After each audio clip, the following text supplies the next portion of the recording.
പെട്ടെന്ന് നമുക്ക് ഉണ്ടാക്കാൻ പറ്റിയ ഒരു കറിയാണ് മസാല ഓംലെറ്റ്. നമുക്ക് വേറൊരു കറിയുമില്ല അല്ലെങ്കിൽ ഉണ്ടാക്കാൻ സമയമില്ല എന്നുള്ള ആ സമയങ്ങളിൽ നമ്മൾക്ക് 2 മുട്ട നമ്മുടെ കയ്യിലുണ്ടെങ്കിൽ നമ്മൾക്ക് പെട്ടെന്ന് ഉണ്ടാക്കാൻ പറ്റിയ ഒരു കറിയാണ് മസാല ഓംലെറ്റ്. ഇത് മാത്രം മതി നമ്മൾക്ക് ചോറുണ്ണാനായിട്ട്. ഇത് സ്പൈസി ആണല്ലോ, മസാലയൊക്കെ ഇടുന്നതുകൊണ്ട് സ്പൈസിയാണ്. അതുകൊണ്ട് നമ്മൾക്ക് പെട്ടെന്ന് ഉണ്ടാക്കാനും പറ്റും. അതോടൊപ്പം തന്നെ ചോറിന് വേറെ കറിയൊന്നും വേണ്ട, നമുക്കിത് കൂട്ടി നമുക്ക് ചോറ് കഴിക്കുവാനായിട്ട് സാധിക്കും വളരെ ടേസ്റ്റിൽ.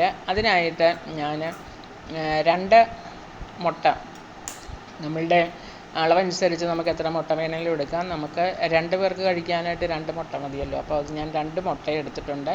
അതിലേക്ക് ഒരു 1/2 ടീസ്പൂണ് ഉപ്പിട്ട് കൊടുത്തു. ഒരു സവോള ചെറുതായിട്ട് അരിഞ്ഞത് അതും കൂടി ഇട്ട് കൊടുത്തു. നമ്മൾ സാധാരണ ഓംലെറ്റ് ഉണ്ടാക്കും പോലെ തന്നെ ആദ്യം നമുക്ക് ഒന്ന് അടിച്ച് വയ്ക്കണം. അതിലേക്ക് ഒരു 1/4 ടീസ്പൂൺ മഞ്ഞൾപ്പൊടി, അതുപോലെ ഒരു 1/2 ടീസ്പൂൺ കുരുമുളക് പൊടി, പിന്നെ ഒരു 2 വേപ്പില, ഒരു പച്ചമുളക്. ഇത്രയും ആണല്ലോ നമ്മൾ സാധാരണ ഓംലെറ്റ് ഉണ്ടാക്കാനായിട്ട് ഇടുന്നത്. അപ്പോൾ ഇതെല്ലാം കൂടി ഒന്നിട്ട് ഒന്ന് നന്നായിട്ടൊന്ന് പതപ്പിച്ച് ഒന്ന് പതപ്പിച്ച് നമുക്ക് ഇടുക.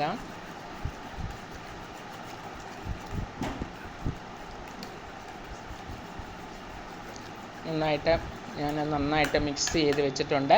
അതവിടെ ഇരിക്കട്ടെ. അതിനുശേഷം നമുക്ക് ഒരു മസാല ഉണ്ടാക്കാം. അതിനായിട്ട് ഒരു നോൺ സ്റ്റിക്ക് പാൻ തന്നെ ഞാൻ വെച്ചു. അതിലേക്ക് ഒത്തിരി എണ്ണയൊന്നും വേണ്ട. ആദ്യം ഒരു ടേബിൾ സ്പൂൺ എണ്ണ ഞാൻ ഒഴിച്ചു. എണ്ണയൊന്ന് ചൂടായി വരുമ്പോൾ നമ്മൾക്ക് ഒരു മീഡിയം സൈസിലുള്ള സവോള ചെറുതായിട്ട് അരിഞ്ഞ് ഇട്ട് കൊടുക്കാം.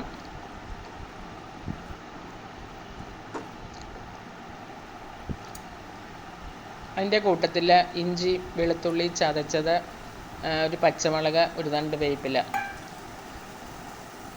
ഇഞ്ചി, ഒരു കഷ്ണം ഇഞ്ചിയും ഒരു 4 വെളുത്തുള്ളി ചതച്ചതും കൂടിയാണ് ഇട്ട് കൊടുത്തിരിക്കുന്നത്. അതിലേക്ക് ഒരു 2 വേപ്പിലയും അതോടൊപ്പം തന്നെ ഒരു പച്ചമുളകും ഒരു 1/2 ടീസ്പൂൺ ഉപ്പും ഇട്ട് കൊടുത്തു. അതെല്ലാം കൂടി ഇട്ട് നമുക്കൊന്ന് വഴറ്റിയെടുക്കാം.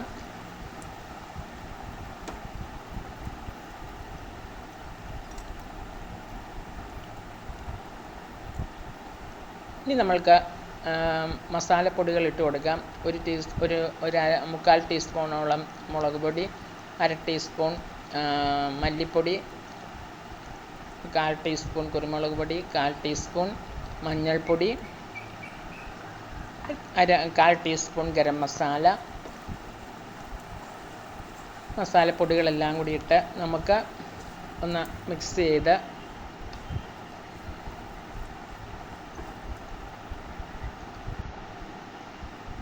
ചെയ്ത് കൊടുക്കാം.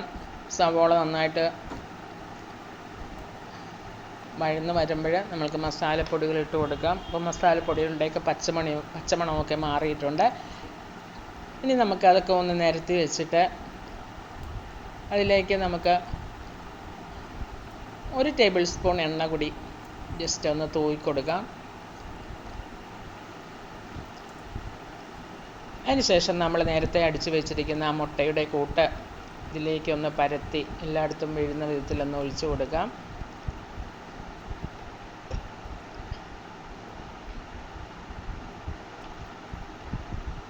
ഇതുപോലെ ഒന്ന് അതിൻ്റെ മുകളിലായിട്ട് എല്ലായിടത്തും വീഴുന്ന വിധത്തിൽ നമുക്കൊന്ന് നിരത്തി ഒന്ന് ഒഴിച്ചു കൊടുക്കാം.